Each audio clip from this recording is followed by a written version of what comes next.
So please welcome Happy Ali to the show. Welcome, Happy. Thank you so much for having me. I'm so excited to be on this show and get to have a little chat with you. I am too, and all the way from Los Angeles, California. So pretty soon you'll be coming to one of my retreats, and I'm excited. And I love meeting people that are close because it just like feels like, there's always that I can meet you like have that in person feeling. Anyway, Yeah, because when I interview people, when I have my own show, they're always from somewhere else, somewhere so far. So right. when I meet people or talk to people that are in Southern California, I'm like, whoa, okay, we're good. Yeah, Making, because I wanted to do like this thing where I kind of invited people, all my guests over and have like a party. right. Like, okay, it'll be just me. Right. Well, that's what I started these retreats. And all of a sudden I have people that are close by. And so they come speak. And it's so fun to find people like you. So there we go. All right, Happy. Okay, I get an email from your book publicist. And she asked me, what about Happy? Do you think and it's Kim and I love her and she's sent me some amazing people. So I always am excited to see who she brings. And then she sends me this video of you. And I said, oh, all in. Yes. Happy is my kind of person. And so I said, set it up. So she sends me the book. And, like you have a podcast, I prepare, I have one or two a week. So, when I have like I told you before we hit record, like when I go in, I know your life story by Okay. now, right? So I take it to that place where I want to know you so well before I bring before I hit record. So I go, oh my gosh. Okay. So now I'm preparing the last few days and I'm thinking, oh my gosh, isn't it interesting how the universe orchestrates the perfect person to come into your life, the perfect book to share right now in this world when I don't know what's going on in this world. No one knows what's going on in this world. And to realize that when this thought of this book, the Intuition Bible, which I love, and I love the cover and all the things about it. It's just it's in divine timing, like everything in our life. But I want you to go because your story, your life story, is so fascinating, and that was the next part of my oh my gosh, happy definitely needs to be a part of my life because there's so much magic in your life and how when you start from this perspective of you at this age right now and you look back and you're like, oh my gosh, no wonder that happened. Oh my gosh, of course that's why that all happened. And you look at life in a way of it's all magic, regardless of it being this terrible accident or this beautiful birth, right? Like it's all exactly perfect. And that is what you bring to the world, to me, to my world. Thank you. I was very lucky because I had a near-death experience when I was 17, and that was in 1995. And that was kind of when I understood like the secret to happiness and how you have to change your perspective. And then I also understood that the world was created on an energetic level before it was created on a physical level.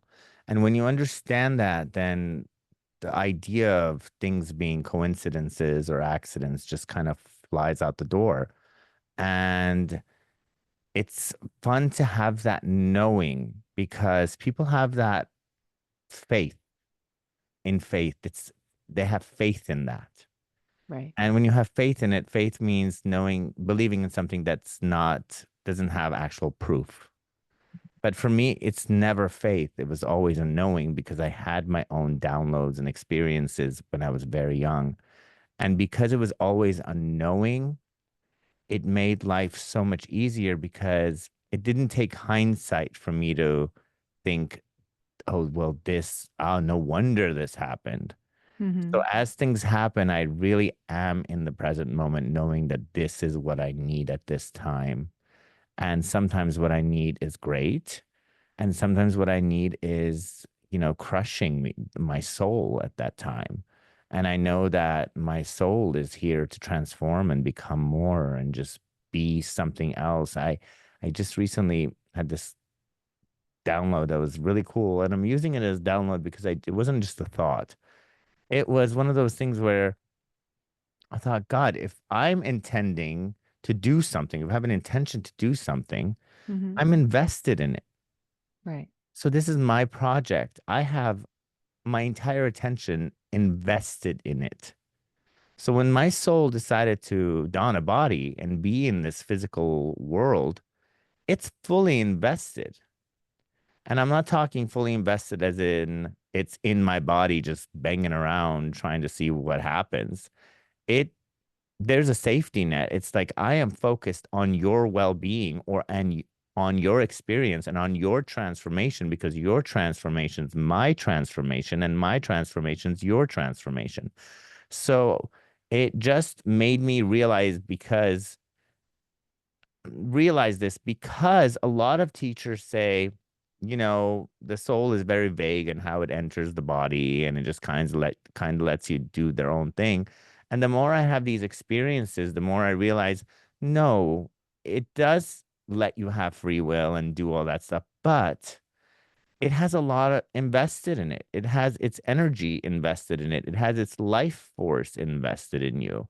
So of course it wants to support you. And of course it wants you to go through certain transformations, which humans call trials and tribulations and bad stuff. But that's how you gain muscle. Muscle does not just gain itself because you go to the gym. Right. You have to break down the muscle, tear it to pieces, and for those fibers to rebuild for you to have a stronger muscle. Right. And I believe that the soul, doesn't just come in fresh, as in like it has lifetimes of experience. It has so much. So it kind of wants to catch up to its power again, as opposed to being a, wide-eyed baby. So it kind Mhm. of puts us through these things to at least get back to where it started. So from that point and on, it's more of an exploration. So that's why a lot of the kids come into the world with so much issues in war-torn countries like myself, in a revolution like myself. There's so many things because I had to gain those muscles early on so that my adult life could just kind of take off where my soul kind of left off. Right. So that's kind of, it wasn't really, I don't know if it answered your question, but it was something that was so present in my mind that I felt like I needed to share. Yeah. No, I love that. But when you talk about the near-death experience, what was your take? I knew that you had one in 1995. God, I can't believe it was 1995. I'm like, can't believe I was 17. It makes me feel really old. And I look in the mirror, I'm like, okay, maybe I'm not that. No, you're not. Um, but it was a self-induced uh, Oh, suicide, I guess, is what you want to call it, suicide attempt. But it was really cool because my family's premonition dreams came in handy because my mother's side is all premonition dream related, and I couldn't slip my wrists or anything, and I wasn't depressed. I was just kind of like, what's the point? Everyone that's older has so many issues, and all my friends were older. I was a wise soul, so all my friends were in their 30s or even 40s, and they all had the same issues. It was like, bills, love, health. It was just the same stuff. right. The only thing that I didn't have was health issues because when you're younger, generally, you tend to have less health issues. And I thought, God, okay, so this is going to be basically how my life is going to play out forever. So why not just skip to the next step? And it was really done out of curiosity. And I cooked sleeping pills on my spaghetti, went to sleep, Oh and my then my gosh. mom called me from Iran because the hours are the opposite and they take siestas there, which means afternoon naps. And she sleeps a lot. So she called me and I remember the phone ringing and I was still kind of out of it, but enough to strength to like take my finger and push it on that speaker button.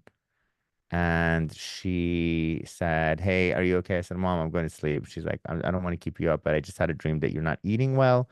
So just promise me that you're going to eat well. And I said, okay, I'll eat well then. So then she hung up and I looked at the like this much of food left. And it was so disgusting and bitter that I don't even know how I got it down. So Hmm. I took that last bit of spaghetti and I just ate it for my mother as her last wish, not Wow. knowing that that was going to kill me even more. But it did the reverse because it kicked my gag reflexes in and I threw up. Oh, But I didn't know that I wasn't going to die. So I surrendered to whatever there is beyond. And when I did that, it was an accidental awakening and enlightenment because it was as if I had meditated, my entire life to get to that one point where you finally have that moment. And there was no tunnels. It wasn't like my body was dying. So my soul was, it was all a mind experience. But it was for me a death experience because I let go. And later, 10 years later, I found out that I had, released all my resistance and tapped into a well of Hmm. information. You could call it the Akashic records, you can call it whatever you want to call it. I don't really like using labels Right.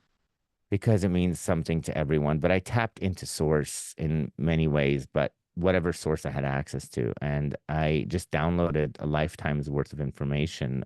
But I remember waking up and feeling as though I had maybe died and a much wiser soul had taken over my body. It wasn't like I could Google it. Hmm. I didn't have Google back then. Right. It wasn't common until 1998 or something. Um, or just the internet, 1987, 1988. Right. Um, so but I had this weird precognition thing happening where I would see like doors open, people coming in, and there was no one there. But like 2 seconds later, the door would open and that same person would walk in. So I kind of learned some of the lessons. So I downloaded a lot of information, but I learned a lot of the lessons as I was uh, witnessing being in this weird state because Mm. there's no way I could have seen those doors open. So it Right. was just proof. It was so much proof, but I remember the single takeaway was you can't change life, but you can change your perspective to live a happy life. And people started just, I became a new person. Some people thought it was fake because most people thought I was faking it because there's no way you become a new person overnight. Wow. I lost a lot of friends because we didn't vibe on the same frequency anymore. And like people started calling me Jolly because my first name was Ollie at the moment. And then I thought, and then one day Happy just showed up and it just stuck. And so I've had Happy for 28 years or so. Um, Oh. and it was my first name, but when I legalized it, I wanted it to be my last name so my children would carry on the Happy Oh. Oh, legacy. cool. So everywhere you look, it's Happy Ali, but if you look at my driver's license, it's different. Got And it. my children are the Happy twins, and so it's kind of this is but that's what happened. So I just learned the secret to happiness, and the universe tests you. So whenever you come to this like conclusion and then you understand what's going on, the universe is like, "Are you sure? Are you Mhm. sure?" And that was the beginning of my uh, spirituality on steroids because intuition came years before and a lot of the stuff came years before Right. because it was just probably who I am. But that was when everything just got apt.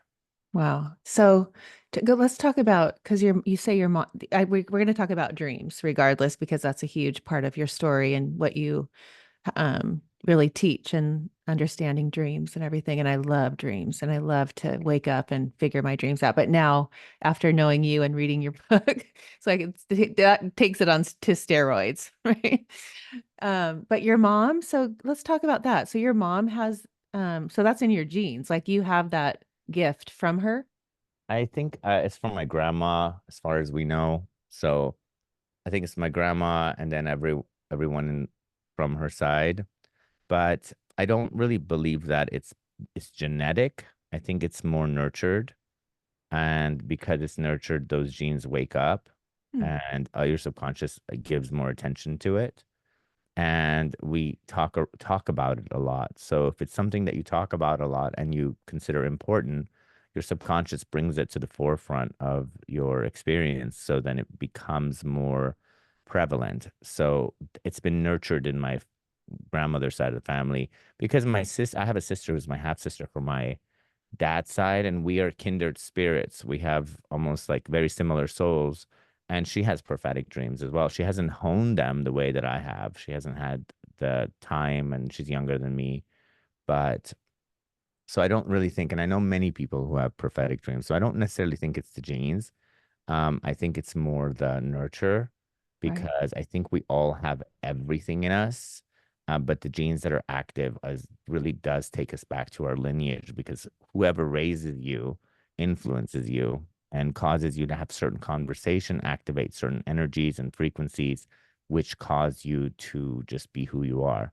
So, but I do say, yes, I have it from my mother's side. And when somebody dies or something big happens, we all compare notes. My uncle died from COVID a few years ago, and we were all on group chat, a group video call, and it was just the funniest funeral because we couldn't be together, obviously due to COVID, but we were all just exchanging dreams, and it was like, oh, Oh, and we were all, everyone's so random. I've got mine down to a time, and I've got an avatar for each event. So I've mastered mine because I've devoted time to mastering it, and they have not mastered theirs.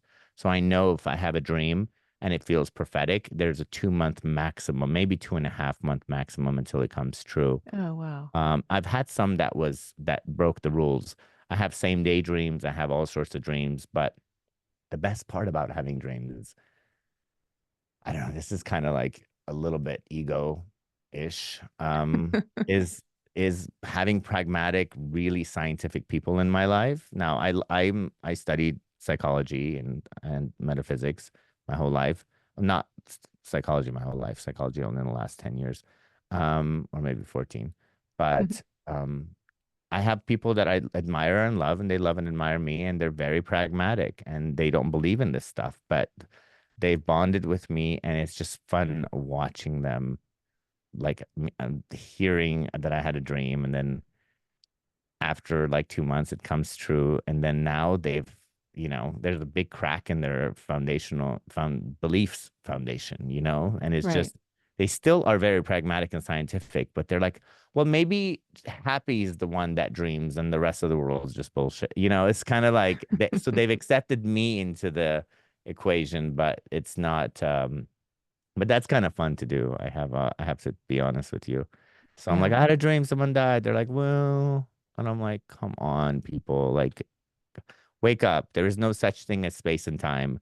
There is no such thing as like there you can, there's other dimensions. And when you sleep, you go into, well, first there's the basic stuff your mind does. Your subconscious has to organize stuff and do stuff. And then there's the law of attraction aspect of it that shows you how you're doing vibrationally by feeling your emotions in your dreams. And then you go further in, you can cross dimensions and time, and you go back to where you come from before you before you were born. So you basically wake up from this earth dream, Right. and you are free to roam about the cabin.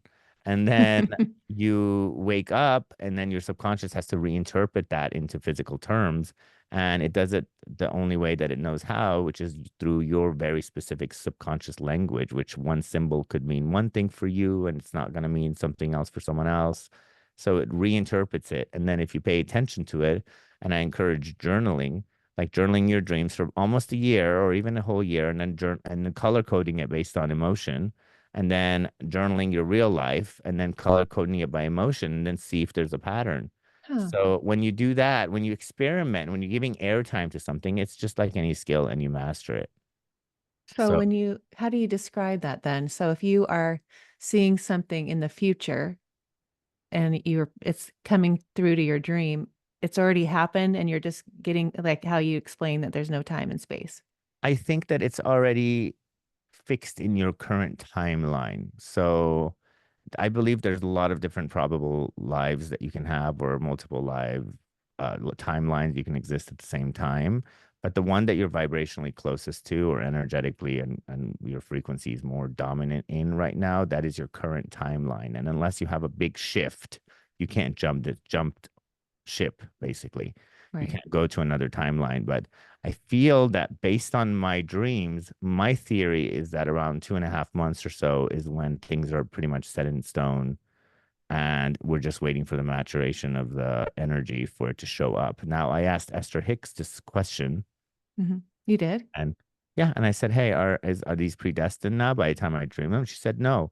She said, "No, you're a master creator, and you can create anything." And I absolutely, for the first time in 20 years, disagreed with her, because I remember last fall I dreamt that, of a death, and it was a stage 4 cancer, and there was no cure. And I called my dad up and said, "Hey, are you okay?" In the stream, it was you. But people play avatars, like there's different actors that play different people in dreams. Okay. It's never the same person. It could be for some people. It was for my grandma, but for this person, it was. I called my dad, and he's like, "No one in the family has cancer. You're safe." So a week later, I have another dream. It's in the hospital, and I watch my father go through rigor mortis, and I have to, I see this huge event or funeral or whatever it is, and I call my dad up a week later. I'm like, "Dad, you're lying to me. So what's up?" He's like, "Well, I Wow. wasn't lying. Um, hers little brother, who's also my namesake, he's probably 70 or something, 70 something. He's like, he just got diagnosed with cancer. We don't know what it is. We don't know what stage it's at. I'm like, Daddy, he has 2 months to live. There's no cure. Just start prepping. And and I call my uncle up after like a year, and we FaceTime. And that day he got admitted to um, ICU, and then he died 6 weeks later. So, but that dream was, it was very comforting for.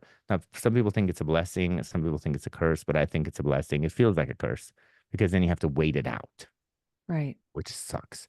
But it allowed my dad to go to his city and visit him. It allowed me to talk to him. It allowed me to prep his daughter for the fact that Hmm. he wasn't coming out.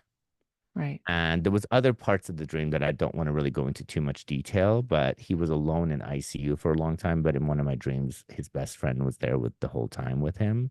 Hmm. So I said, and his wife had just died. I said, you know what? His wife's with him. And I asked, and she said she's with him, but she was in a male avatar in that dream. So I just said, just so you know, she's not alone. And then I had an actual visual thing where he showed up and he's like, I'm ready to go, but this particular daughter, the one I was talking to, she's the one I'm most worried about. Hmm. And just tell her that I love her and we're here. And this was, I was practically awake. And then there's dreams where I completely pretend that I didn't have a death dream. Like my grandma, I saw it, I saw everything. I saw first time I saw the factual person dying and everything, and then I got the message, and I had so many more death dreams from then, and I would justify them to be something else. I'm like, oh, that just means she's not going to the hospital. That just means she's coming out of the hospital. Just in denial because my grandma's so huge. And Right. then I remember I was sitting inside it's like a meditation room in my gym, and I was sitting in there, and like something told me to just close my eyes for a second, and I closed my eyes, and it was if it was real life. I saw this bird fall to the ground and die in front of me. And it was flapping its wings, and I'm like, holy shit. So I call people, put it in my notes. I'm like, something just happened. And I come home and I find out my grandma died. And Oh, it was just wow. one of those things where the reason I say all of this, and we're talking about death, and I don't really want to talk about death too much, is because it just shows death is not an accident. It's not something to be afraid of. There's so much energy behind everything, and no one really dies because I had a dream that my son died, and when he did die, and he was 4, he showed up. He kept showing up, and he kept guiding me through the process of my grief, and not only telling me that his sister, who was also in the car accident with him, was going to survive, even though her chances of survival were low. But Hmm. he also guided me through every step of the grieving process, the funeral, the seeing his body, and prepping me for stuff, and then telling me I'm going to have new kids. And I was like, God damn, I don't want to have new kids because he was conceived because of a dream Right. That's what I that was I going to ask. In had. 2008, Yes. And I you don't know had if that I say dream. that correctly. It was 2008. Maybe it was 2000. Yeah, it was 2008. Yes, it is true. Because that's when, yes. My brain is like so bad with everything. In 2008, I had a dream that I was told I was going to have a son. And I was like, well, I'm gay. I'm no way I'm going to have a son. And then they showed me my best friend. And she was 9 months pregnant. And her wife came out and said, I got this. And she reached in her belly and handed me this boy and said, this is your son. And I thought we were supposed to go to the hospital because she was in labor, and they're like, "No, this is your son Cyrus," and we didn't like the name Cyrus at the time, so we named him Sky. And on November 8th, 2009, I met my son, and her wife pulled the baby out and handed the baby to me, just as the dream showed me. And it changed the trajectory of my life. And the reason why I think this dream was very important is because there was an inner voice in me that said, "Hey, this is what's this is what's in store. This Right. is the plan. Here's your child. Get these emotions that are going to make you crave a child. Have all this stuff." It was set up for me to change the trajectory of my life Right. because the life that I was leading was a shadow of was what my life purpose was supposed to be. And because in the very beginning, when I became this happy person, I tried telling people about it and nobody wanted to hear about it. So I thought, okay, maybe I'm just meant to lead by example and just be that beacon of light that others who are around me are going to feel uplifted by. And sure, I did that for many years, but I think there was a calling that said, hey, no, there's so much more to you and you on this planet, and you're supposed to help more people. So I had to follow my calling. And that dream and having that child was the catalyst that changed the entire trajectory of my life. Wow. When I heard that story and I heard, you lost a son, I have two daughters. And, as a mom, of course, that just like puts a something in your stomach. And it just was like, oh. And then I started understanding the story. And then I always know, like, okay, but that little soul, like, had you and him had this um Agreement? agreement. Yeah. And to know that came and did that. And when I think of how the whole story comes, and then you're seeing him in your dreams, and he's helping you with this grieving, and then you start seeing him older. Like he didn't get to see him as a child, right? Like, you started seeing him in your 30s, and I in his 30s. But I always have learned from people, like, if your grandfather or father, mother pass away when they're old, they usually come back in your dreams as that Younger. young, beautiful, like the day that, like, oh, I would always want to be 30 or 27, right? Like, that's what Whatever I their want. prime is, I think, whatever the Right, prime, I think you come back as your physical prime right. But because your anyway, so soul's always at its prime. yes, yes. So explain that to me. Like, how do you start understanding this death in this car accident, and that that loss that you feel, and then all of a sudden you're getting these dreams where he comes in? Are you right away at peace because like, There's no oh, such thing as peace when you lose a child, at first, but there is a no. level of comfort. Okay. It's almost like being stuck in a hole and seeing the way out, as opposed to just being stuck in a hole. Okay. So I think that having this experience and knowing what I knew and being prepped the way that I had been prepped. So I was very fortunate because I was a big Abraham Hicks fan. I still am. And her husband died. Esther Hicks' husband died a year before my son died. So she went through the grieving process as a spiritual person and explained all how she connects, how she disconnects. All this stuff was taught to me pretty much a year before my son Huh. died.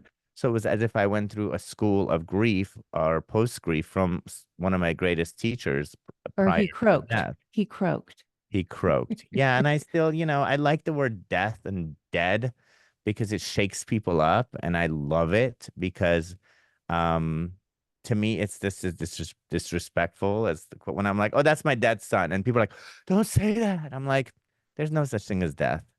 So I have my own method to shake people up and jolt them when I say the word dead. And I'm like, oh, yeah, that's my dead son. And I like pull out his ashes. I'm like, oh, look at that. Just to Huh. demystify the process of death, because death is such a, like, my younger sons were born into having a dead brother and knowing that, he was the reason why they're here. And I told them they probably met you up in heaven and said, hey, yeah, I always say, I got this family, this guy for you that could really love you and you'd love him. And he just needs to set up the scenario for you to be able to create the bodies for you to jump in. And then he kept telling me what to do. And I got to actually meet my sons before I got to have all of them, actually. I Huh. have a daughter too, I adopted, but hers was very different, the process. And I didn't have any dreams because it was a very conscious choice. It wasn't one of those things that just well, it happened. It happened. She Right. kind of came with a package with my son. But the dreams were comforting, really comforting, because I got to go to sleep and see him. And I got to ask him questions, like real questions, like, why did you die? You know, you don't get to ask your Mm-hmm. child why they died, but Why you have did to he? be open enough to listen, to hear. His mother, my best friend, also died. And she was my best friend of 18 years and our family was destroyed. And I asked both of them. First, I asked her why she died, and she gave a complete different answer. And then I asked him why he died, and his answer was so selfless and beautiful. He said, I came into this earth to put a, a few of you together, and I left to put you on your paths. Wow. So it was very clear. That was what he said. And then my Mm. my best friend, she said, I had plans to be on this earth to do certain things. And I got kind of roped into being a mother and a family and this housewife thing. And that wasn't what I saw in my future. And she looked at me and she said, I couldn't see you in my future, which hurt me in the dream. Huh. So she said, when I see you when I looked into the future, you were not in it. And I had to leave. And it was very heartbreaking at the time. But I woke up, told her wife, I'm like, hey, don't, this is what happened. And but when my son now looking back at it, he did bring his sister, my daughter, because she's 18 now, she just went to college, and she would have never had a dad. I would never had a daughter. And certain people were brought together. And then my path, I quit doing makeup right after he was born because I wanted my kids to be proud, and I also gave like 2 4-hour lectures without notes, making me feel like this is my calling. And Oh. I quit everything to do what I do now. But I was already very well versed in the spiritual world. And I thought, you know what? I think the spiritual people have enough gurus. I want to study science or science when it comes to psychology, so that I will have something new to offer. And I want to be able to speak to the masses in a way that I can talk to the spiritual people and the scientific people alike, you know? And Right. so now I'm like 75, 25, 80, 20, spiritual and 20% science when I teach, Okay. because I do have a lot of woo. But you notice the book had a lot of references to the subconscious mind Right. and demystifying the woo woo, and really just understanding the subconscious mind is the gatekeeper for all intuitive messages. And the least you can do is tap into your subconscious mind, which is the intelligence that's running your body right now, that's curing baby cancers in your body that just developed yesterday, and you'll never know about them. There's so much intelligence in your body right now that you can tap into, and Right. it's aware of everything you've ever done. It's aware of the peripheral vision, what you can't see right now because you're focused on me, is getting absorbed into the subconscious and stored. There's millions of bits of data that go unnoticed per second in the mind by the conscious mind that's getting stored in you. Like, so if you meet somebody and their body language is saying something, but their words are saying something else, Mm-hmm. your subconscious is aware of their body language, even though you're entranced in by their words and their eyes, for example. And you can later check back with your subconscious and say, was that person legit? And your subconscious, if have a nice language with them and they can, you can communicate, will say no, no, not at all. For example, if they were not genuine, that Right. person was not genuine. And there's other versions, like your energy does, your electromagnetic field, meets and you exchange information, so you get information. I have someone who I'm close with, and his words are very different than his body, and it's the opposite. Usually the words are, yes, I'll say anything that you want to agree with or whatever, but my body is like pulled back, and this Mm-hmm. person is literally the opposite. And the words are no, no, no, no, no, like I can't do this, but the body language is so opposite. Right. So then I have to read into that and put that into account. So then I know how to treat myself and that person, the right way. Right. And not to take, it's not, I'm not talking about a sexual thing when someone's saying no and I'm taking advantage of them. This is a completely platonic friendship Right. that has certain things, but Yes. I have to read, but I trust my guidance, Right. it helps me. But so even the idea of writing this book, that, and I teach and help children and teenagers and parents, and like teaching my children, raising them, they're 15 and 18 now, on intuition and understanding, like when you talk about like the energy field of a person, and like, is it feeling good? It's a like it's a knowing, and it's like that. I always say, that's at first, that when you trust your gut, or all the little things that people say, is like, it's a knowing, it's inside, that. And writing this book and how you wrote it, and it's like the giving the exercises, and explaining to people, it's just a beautiful way of, um kind of, people, it's not, I don't want to say it's not hard, but it's not. It was like, it's so simple if you people understood the magic that they have inside of them and how powerful they are.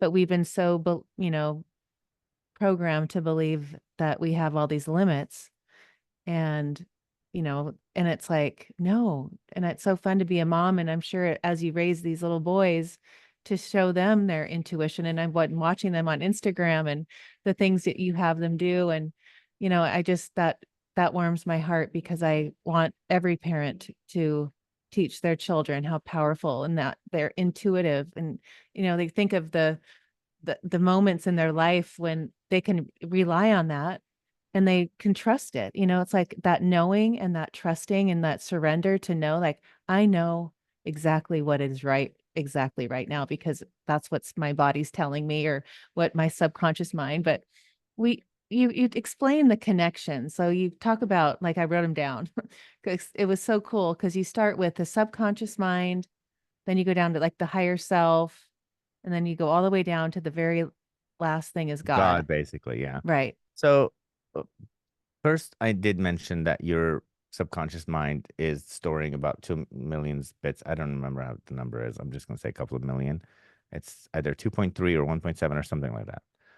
Let's just say 2 million. 2 million bits of data per second, and filtering out most of it, only giving you 157 or 100 and something, 100, let's say 160 something. I don't remember. I wrote the book like a year ago, so I Mhm. forget that specific number. I just know that it's 99.99999% of everything you're receiving in every moment through your senses is being deleted, distorted, and generalized, and you're not aware of them. You're only aware of 0.00004% of what's really happening.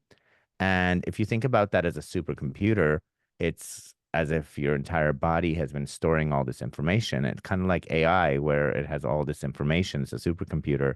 And all you got to do is ask it and learn the language. And people created a program that you can now talk to AI, and it'll tell you everything that's out there. And it's the same thing with the subconscious body. So I say the first level of intuition is your subconscious. Now, the subconscious is also designed to keep you safe. So there's the fight or flight aspect of you, the survival mechanism to making sure that you live. So sometimes it'll say run. So not all information you receive is there to take you to the next level. Some of them is just to keep you safe, risk-free, and alive. But when you are in a peaceful state and you're open, you can tap into your subconscious, and it will give you much, much more, much better information, higher on the Maslow's hierarchy of needs. If anyone's familiar with it, if you're not, look it up. It's just basically the higher you go up, the more it's about, not about your needs, but about your wants and your connection. And intuition, the way I like to talk about it is not some, I mean, it's all of the levels, but the basic level we're already familiar with. It's the part that keeps us, procrastinating when you really need to be doing something because you're overwhelmed or whatever it is. That's just your inner self talking. And we're familiar with talking to our inner selves, but once you practice how to talk to your subconscious and learn the language of your subconscious, the symbology that your subconscious gives you.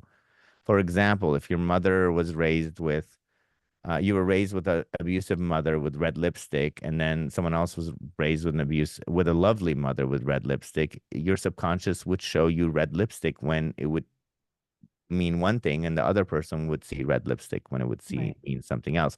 So it's really important not to try to tell people what symbols and symbologies mean anything in particular. But first, you have to learn the language of the subconscious. That's just a given. It's almost learning how to read or write.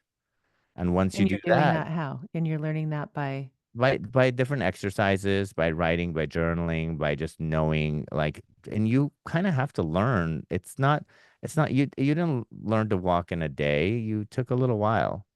And once you learn, once you acknowledge that your subconscious has some information to give you, then you'll start noticing.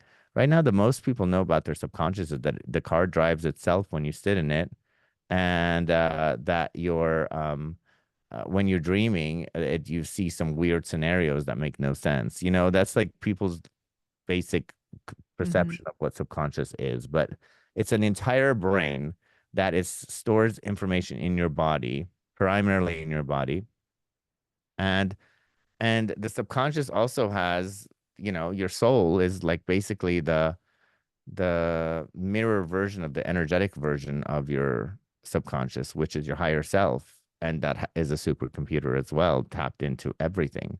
So when you learn how to interpret inner information, which can only be done when you slow down your brain waves long enough for them to go into alpha or theta, which when you're experiencing life right now, looking at me, watching social media, maybe my voice might put you in an alpha right now because I'm so calm, like as I speak. But when you're scrolling or when you're looking at all this data, your brainwaves have to work really fast to absorb all this stuff, and your brain goes into high beta or just beta, which means really fast frequency. But when you're receiving information from within, that information is very calm and serene, and it's slower frequencies. And those slower frequencies can only be accessed by you if you slow down your frequency, which you can do that by just closing your eyes. So much stimuli disappears and the brain starts slowing down. But the less of your senses you have turned on, the more you're going to be able to slow down. And when you do that, then you'll have stuff. But there's so many exercises in the book on how to tap into your subconscious. But first thing you got to do is learn how to slow down your brain. And the more you're on social media, scrolling, no matter what you're learning, when you're in learning mode, actually, learning mode could be an alpha if you're really zoned in, but we're not. We're constantly, now everyone's trying to laugh and go up and down and scroll and share it with people. So we're in this like really frantic, fast mode. right. So first you got to slow it down. Then you got to see what shows up and write it down because that stuff disappears so fast. Think of a dream. You Mhm. dream, it's gone. Write Right. it down, see what it says, see how life turned out. See if you were going to make a decision and you got a gut feeling today or anything, or you broke something or something. You got something happened. Write this stuff down. It's homework. And then see how it turned out. Now, did you have an inkling that something bad was going to happen or something good? Write that stuff down. And people think it's not important. Why would I waste my time writing stuff down? You basically gain a superpower to have foresight into your life and tap into an intelligence that knows what's best for you. And its only agenda is your success. Right. So if you can do that, then why not tap into intuition? Well, how many hours is enough? Okay, people go into the gym. The least people go to the gym is, and let's say 45 minutes to an hour. Some people live there. But people go in the gym for, 30 minutes. You got to do at least 30 minutes of cardio for your body to shift. So let's Right. say you're only doing 30 or even 20 minutes. Do that for your mind. Do that for your mind. When you do that, then you start opening up, gaining the new muscles. And guess what? There's no way you're going to go to the gym for 3 months and not see a difference in your body. And there's no way you're going to do this work for 3 months and not see any results. Right. You But know, don't be discouraged when things don't work out in the beginning because you don't have those neural pathways already built in. You have to grow them from scratch. Right. What came up to me was when you're talking about social media and people are, this world that we live in is so fast, and you raised children, and I'm in the teenage years. So that's all they've known is technology and these social media. And I don't have boys and they've never been into video games, but I think my nephews are into video games, and and I watch that, and I have clients that have kids that are addicted. And what do you think for these minds now that have only known that's all they know? Like, unless they're taught by like me teaching them meditation and calming their mind, or, but it's still an addiction, and I see these kids going, It's so hardcore. yeah, what, give I me mean, that. first of all, my kids only throw tantrums when it comes to TV or tablets. There is no other, and tablets include video games and all that stuff. Tantrums, I always say, look, tantrum was direct result of your electronic use. But the thing is, I'm not gonna fight a losing battle, first of all. The world is going to be more technologically advanced in 20 years. And unless I want to not have my children uh, be well versed in whatever that is, or not, I'm not going to stop them, but I will put a limit unless I'm working. Then they're so excited when I'm working because they have free tablet day all day or YouTube or whatever it is, but it's very restricted YouTube. But I really think that, with anything, like, for example, I have twins and I couldn't read to them in the beginning because I could never get two kids at the same time wanting to read at the same time, or one's attention span. One has like mild ADD, the other one's, they're just very different people. Think about the two most opposite people in the world, and they're my twins. So I started reading Harry Potter to them a month ago, and I remember we couldn't get through a page without them getting bored or Right. just going crazy. And last night, we finished book one, and by the time we got to chapter two or three, they were just like more, more, more, Oh, because they're pliable, and they're programmable, and right. basically, and you just need to make the effort. If the parent doesn't realize the importance of any of this, then they will raise those children. And a lot of children now have very, very, and adults have very short attention spans. And everybody says they have ADD now, pretty much. Mhm. Anxiety and ADD, the two main things that everyone keeps talking about, and everyone's boyfriend's a narcissist. Uh, those are the basic three things right now. But ADD is very much going to be the most common thing because we all, I mean, I have attention deficit. I mean, I've never been diagnosed, but when I know that I can, I have definitely, my mind can go all over the places, or I could be obsessively on something for days. Right. So I know that social media does really play a negative role, but at the same time, you can't villainize it, because look at how much you learned about me, or I'm going to learn Right. about you now. And there's so much, so much of our youth is exposed to spirituality because of TikTok. Right. And the new generation talks about star seeds like it's nothing. They're Mhm. like, and aliens like it's nothing. It took me 25 years of someone convincing me that maybe there's, contact or something. And then now my kids are like, oh, they just talk about it like it's nothing. Yeah. That's thanks to social media. So it's really important not to villainize any tool, and Mhm. how to regulate it. And you can't villainize anything that it's like villainizing money. Like, I try to tell my children, I'm like, I tell them, we have lots of money, but we don't spend all our money. Our house is this big. Do we need a bigger house right now? Because they always want a bigger house. And I said, your room is bigger than my first apartment. Right. So your, like, literally their room is bigger than my first apartment. And they're just like, oh, I don't know about, I'm like, guys, like, we can move, but we'll move into a tiny apartment. Do you want me to do that? They're like, no, we just want a pool. I said, okay. So finally yesterday I was like, do you want me to move into a big house? And they said, no, as long as we have a pool. But that was me continuously reminding them of what's important. Or we drive a Tesla, and then they were complaining about the Tesla because there's other Teslas that the doors open this way. And then, I think the car was in the shop, and I had to rent a car, and they were like, what kind of car do you want? I'm like, give me the crappiest car Right. so we can sit into, and it was the crappiest car. And like within an hour, they were like, we missed a Tesla. I'm like, are you sure our Tesla, the one that you wanted to take for granted? So parenting is not about what the kids have access to. It's about your interpretation of it, how you talk about it, what you Right. allow, and you only have a few years.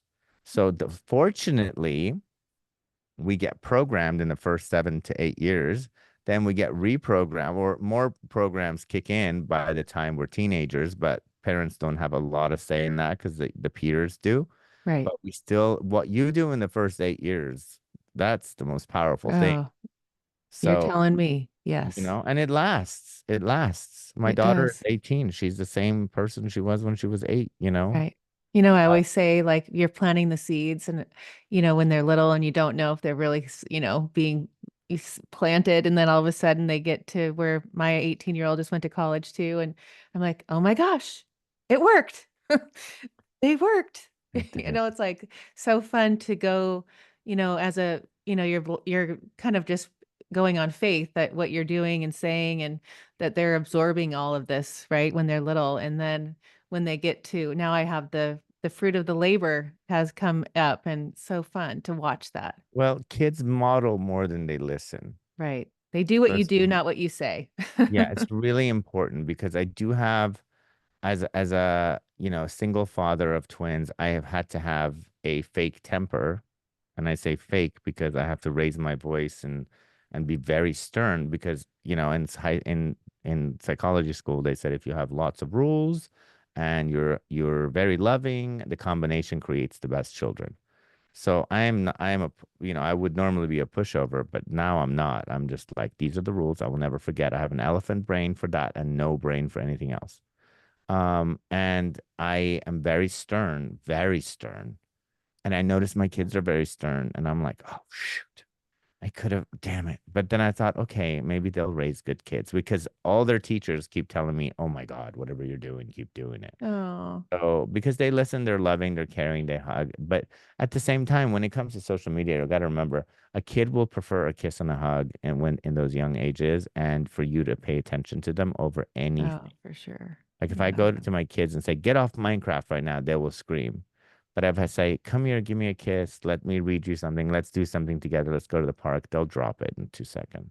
Right. Explain. So I've always heard from people that I've interviewed that dreams are more real than life, than what we're living in now.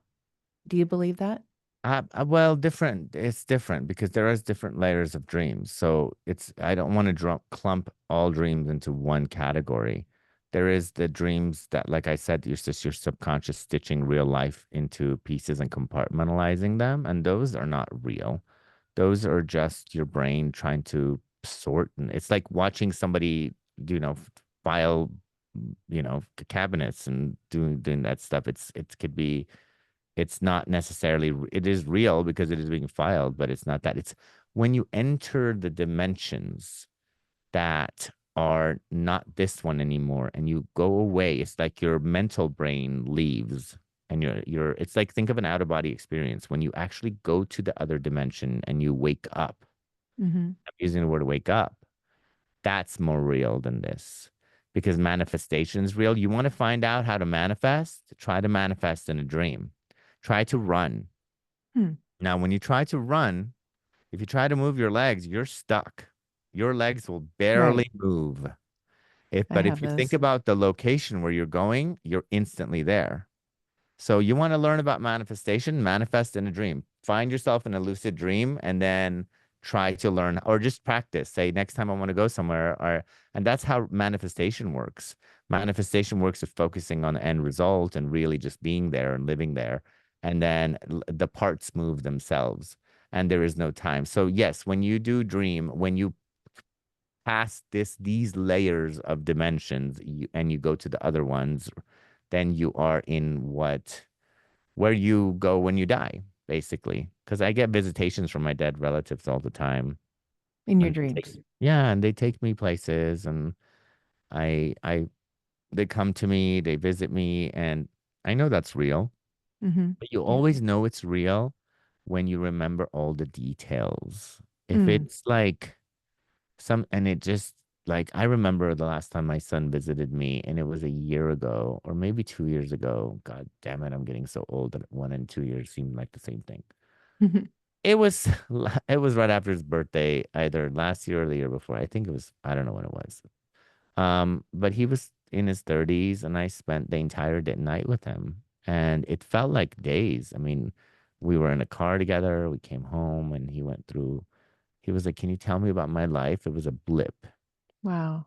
And he said, as much as I try to remember, it's a blip. So just tell me your version of my life. So I literally had him on my lap, and I was stroking his hair and just telling him all the little details that I could remember. And then he would say, I'm going to go. I'll be right back. And then he would go and come back. And usually in dreams, when somebody goes, they don't come back. You go Right. switch to another scenario. So I was locked into that dimension. Right. And he kept having to go because obviously there was somewhere he had to be. And then he would come back. Hmm. And eventually we said our goodbyes. And but it felt like I spent a whole day with him. I wish he would come back. His birthday's coming up. I'm gonna get a tattoo, finally get a tattoo of him on my arm. But Oh, but um I do think that there are dreams where you're just dreaming, just regular old scientific right. definition. Whatever you're thinking about the day before or whatever, like those kind of Yeah. things. And it's really hard to differentiate them. That's why, like, by now I have avatars that show me when that's it's like a totem.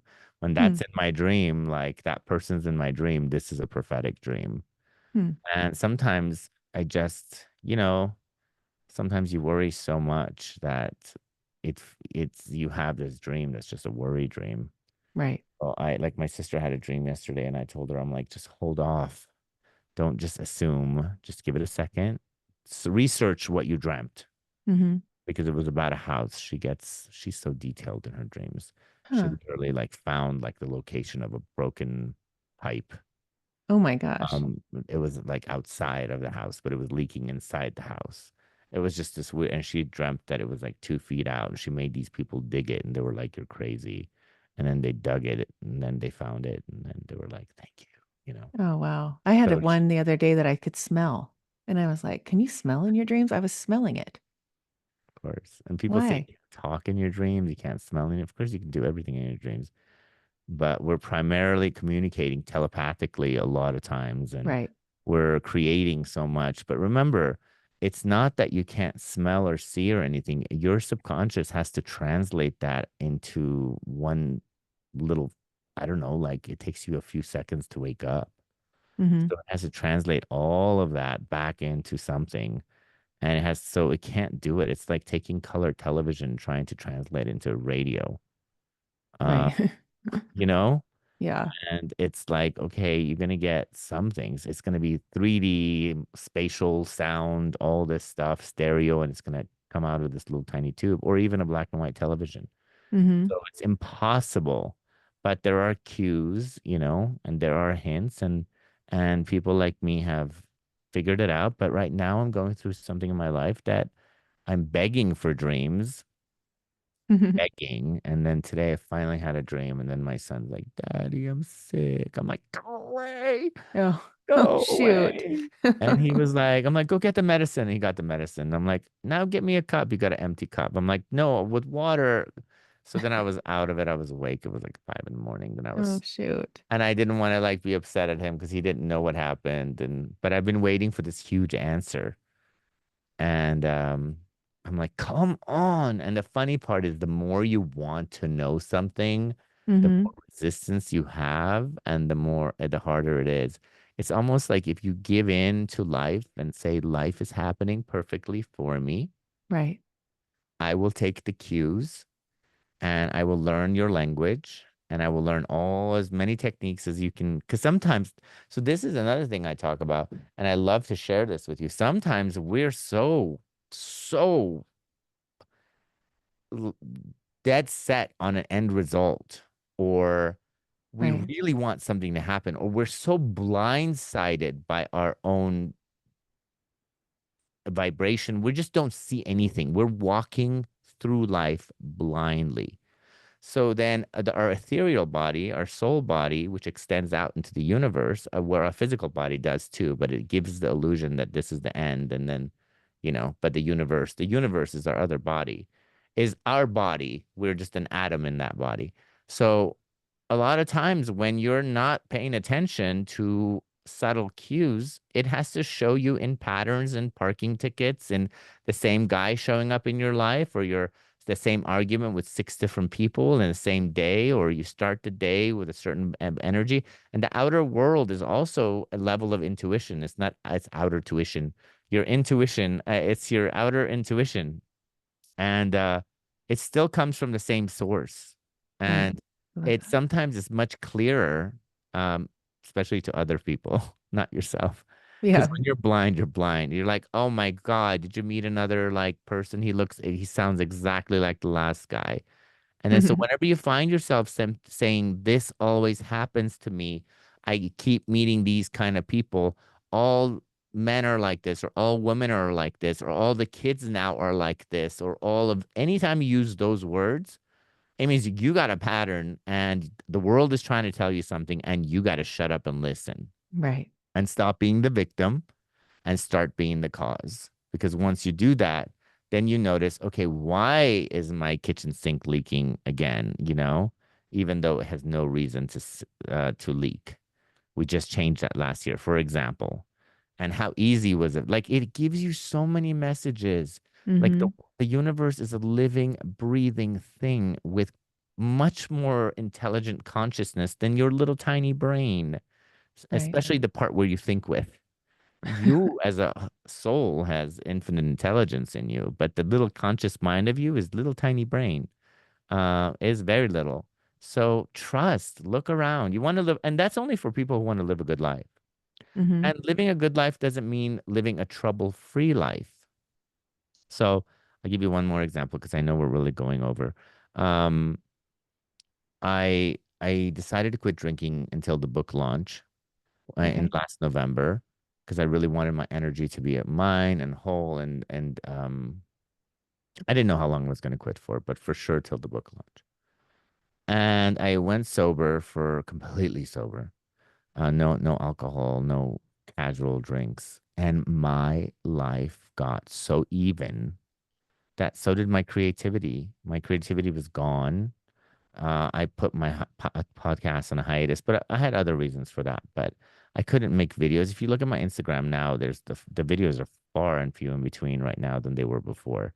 And Right. because I wasn't inspired, and inspiration doesn't come from the perfect life. And I want to really say that with, a lot of emphasis. Inspiration, transformation, growth, the beauty of life comes from the experiences that we that have a start and a finish. And in the middle, there's some sort of just like some experience that shakes you up because once you have a hole you dig into yourself into a little bit, not a big hole, and you dig yourself out of it, you have a new epiphany, you have a new muscle, you have some new growth that you can share with yourself and others. You have new boundaries you never had. Because I can tell you, for example, you're dating this person who's really bad for you. I can tell you 1,000 times, like, look, you deserve better. Your energy deserves better. But guess what? You haven't come to have those boundaries yet. Hmm. So I will tell you, hey, maybe like this might be like this, but I also say don't break up. Don't break it off until you're ready to break it up. Don't take my advice and break up. Wait till your soul, from the intuition Bible, tells you that it's time to break up. Because until you learn your lesson, you have to be with that person. And if somebody tells you to break up with that person, you're going to find someone just like Yep. that person because you haven't Hmm. learned that lesson yet. So it's really important to be aware that life isn't meant to be. You can have a perfect life, but you're going to have the minimal transformation. You can meditate all day long and have epiphanies, but guess Right. what? If you really reach that soul level, you're back to where you were before you came, and there's no transformation, Right. you Do you know? think when we die and we, like you look at life, because I believe in it that too, like we're here just to expand and grow and learn and expand our soul, right? So when we go back to that realm that we were talking about earlier, where you die or where we see sky from, um, do we like evaluate our growth and say, okay, we did a great job. Are we gonna go back again? How do you believe? How do you describe Well, that? I definitely think that we notice what we did. But I think we're less judgy about it than other religions have let you to believe. You know, you don't say, "Oh, shoot, I didn't do this." You might say, "Okay, I still have room for these opportunities and this growth, so I'll design a life with these particular scenarios so I can kind of learn this stuff that I didn't learn." But without judgment, I don't really think there's that level of judgment that humans put on things, because Hmm. unconditional love is what we're aiming to get to and where we come from. So the idea of going somewhere and saying, "Oh, darn it, Hmm. I missed that." But there's also, this is the work of Seth, which I love. Oh, me He too. believes that you experience multiple timelines, and once you go back, if you just want to kind of replay your life as if you made a different choice, you get to replay it and get the wisdom and the growth out of it. So just being on this physical body doesn't necessarily mean that you're only living this life. There are multiple timelines you're coexisting at once. And I bet you anything, once you go to where you were, you get the benefit of your life in much different ways than the one that you're living now. Now, I don't encourage, like, I feel like when people want to commit suicide because they're done, it's almost like they're gonna have to come back to a similar timeline and start over Right. in many I ways, believe that. because I just feel like we're here. The most intelligent aspect of you thought the best place for you to be was on this planet right now, in this body, with your family, with this economy, and in this country that or wherever country you are in. And that was its best decision. Right. So trust it. Yeah, I love that. And So with your mother who raised you, and father, and the situations that you were in. So if you can't trust the most intelligent aspect of you, and you're just going to go with what other people say is the right thing for the masses, then you've got it all wrong. yeah, I love that. That's a great place to end. But we could do part two. Let's talk about like what's exciting you right now. Your book's coming out or is out almost. It's out. It came It's out out. Tuesday. Yeah, it's on Okay. Audible and Target.com, BarnesandNoble.com. I think it's coming to Barnes and Noble, and Amazon, obviously, because everything's on Amazon. And, Right. and local creative bookstores, those Fun. those Yeah. love to carry that stuff. But, I think, after reading it for myself and understanding, like learning about you and, where it's led you to, it's just, I don't know, just I recommend people getting that because it's so interactive and there's so many takeaways that I just took away from it. And then And you're, it's important for me, for someone like you. So I wrote it for the novice and the expert alike. yeah, you So, did. and I feel like I got it, You did. but I didn't really write it. It was written for me through my Right. intuition. So, Right. and it was like I'd start one chapter and two would come out. But what your question initially was, what's in store for you next? What are you gonna do next? Well, I'm stuck on this. Well, not stuck on. Been doing a lot of interviews for a while, and hopefully even more. But what I do realize, and it's come to my attention, is I've been coaching people for a while, a one-on-one, and really helping people.